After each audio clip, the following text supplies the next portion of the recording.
crop circles. I have to watch it. It's like, I don't know what it is. It's an obsession, I guess. I don't believe, but I want to believe.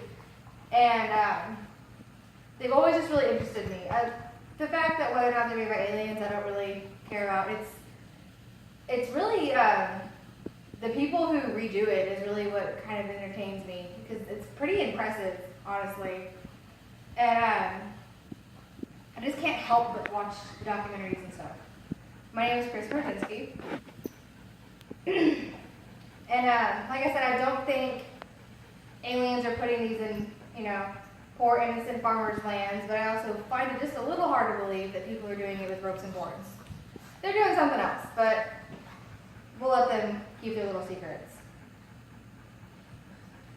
And even though aliens is a little bit out there, it's a fantastic idea, and it's something that everybody kind of wants to believe in a little bit. Even if they don't want to admit it, they want to believe it just a little bit. As everyone knows, there is just tons of debates about crop circles. Are they real? Is it really aliens, or is it people doing it? And when it comes to the aliens are doing it side of the argument, there's arguments upon that. What are the messages? Why are aliens doing this? Are they using our planet as a part of a map system? There's actually quite a few theories on if aliens are doing it, why. And of course, are there actually people going out in the middle of the night with ropes and boards doing this to people's farms? So there's always that end of the spectrum as well. And like I said, that's the part that I'm actually interested in. And I hope that during this brief time, we can go on a little journey through the history of the crop circles and some of the theories behind them and some of the hoaxes that have been done. Although there does seem to be a very minute amount of evidence that supports this theory, there is a little bit of research that says that there were actually crop circles found even during Isaac Newton's days. They just weren't reported, or reputable sources, I suppose. But they're most famously being reported since the 70s. And those are the crop circles I'm going to talk about today.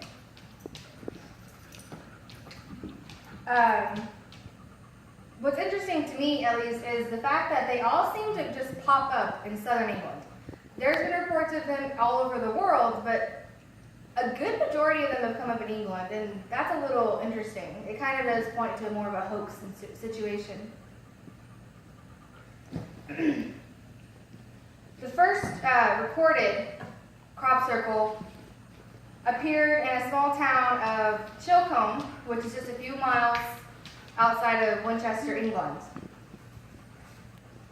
A year before this crop circle was discovered, Joyce Boyles and Ted Pratt reported that aliens had showed them images of crop circles that would appear in the very field they were standing in. And a year later, in 1977, the Hampshire police found those exact crop circles. And since then, there have been crop circles popping up all over southern England on a very regular basis. Some of these crop circles have spanned hundreds and thousands of square miles. They're just massive. Can you hit the mouse button for me? Thank you. There was an incident at Cheesefoot Head in 1981, which would be this incident right here. This is actually the most famous of crop circles. I'm not entirely, I'm sorry, I hit the next one. This is actually the crop circles that Joyce and Ted talked about. This is the Cheesefoot crop circle.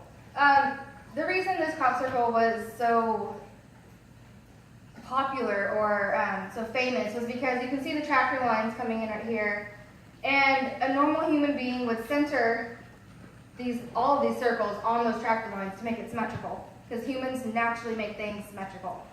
And it's fascinating because in this instance you can tell that this circle right here is actually off-centered quite a bit. It's actually more over here, and this one's even skewed a little bit at a circular angle. And the middle one seems to be lined up better, but it's the fact that this circle right here is so off-center, it kind of fascinates me. I think that's probably why it was so famous. Is for me, I would have made them, perfectly straight because I'm a person. But and this crop circle right here is from 1983, and this was one of the most complex crop circles found. Reason being is that you see the large center circle right here, and then you have 4 circles on the outside. And what's interesting is that each of these 4 circles right here point exactly in the cardinal directions northeast, southwest. So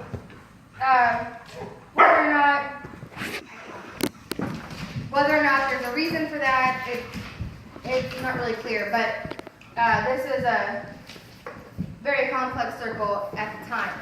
And what makes these circles so complex is that you have to think about the time frame. It's the 70s, it's the 80s. Everyday people didn't have access to get an aerial view of what they were doing. I know if I was out there with a rope and a board, it'd be squiggles everywhere because I don't know what I'm doing. I can't see that I'm making perfect circles. These are perfect circles. And especially in this photo, you can only see 2 tractor lines right here. They did all of this without using those guides. And on this photo, there's quite a bit more tractor guides where the tractors go down and such, and they can use those more by the guide. But I find it pretty hard to believe they did that without some sort of aerial view.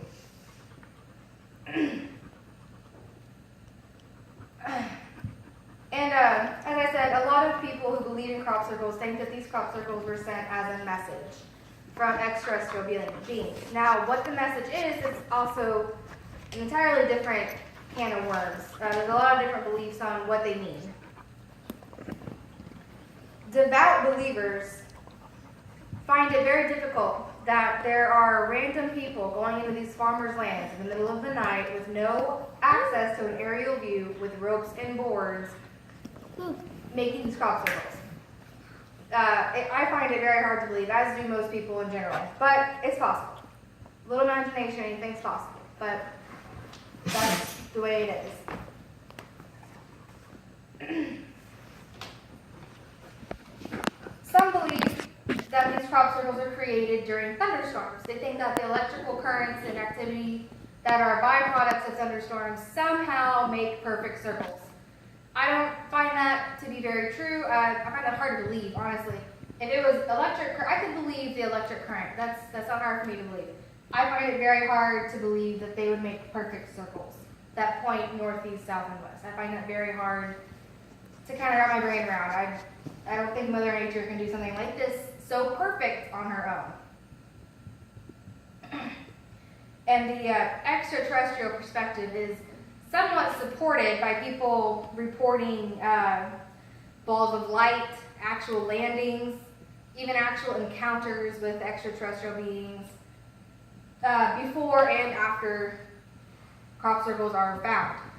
People have also reported that dogs will bark incessantly at the time that they believe the crop circles being made. And anyone who's seen the movie Signs knows, animals, aliens, not a good mix. So, there's that, but of course you have to take all things like that with a grain of salt. But even the most devout crop circle believers cannot deny that a huge majority of crop circles are actually made by people. People have come out and they've openly admitted to making these crop circles. Probably the most famous case of hoaxes is Doug Bauer and Dave Chorley. And in 1991, they admitted, no more. They admitted to making more than 200 crop circles since 1977. And I say 1977 because they even admitted to making the crop circles that Joyce Bowles and Ted Pratt foretold. I can kind of see that they told the media about these crop circles, and then a year later they magically appear in the field. It's understandable. But they've admitted to making more than 200 with only ropes and boards. So whether or not to believe them is not to point, but Dave admitted to it. Over the years, as time went by with Dave and Doug, their crop circles became more and more complex. And that's, I mean, you would assume that, you know, people doing something for so long, they'd eventually just get better at it and get more creative with it. There's people out there today that will go and make crop circles to try and debunk the alien theories, and also because they find it entertaining. The people who do it for fun try not to confuse their work with, you know, the real thing.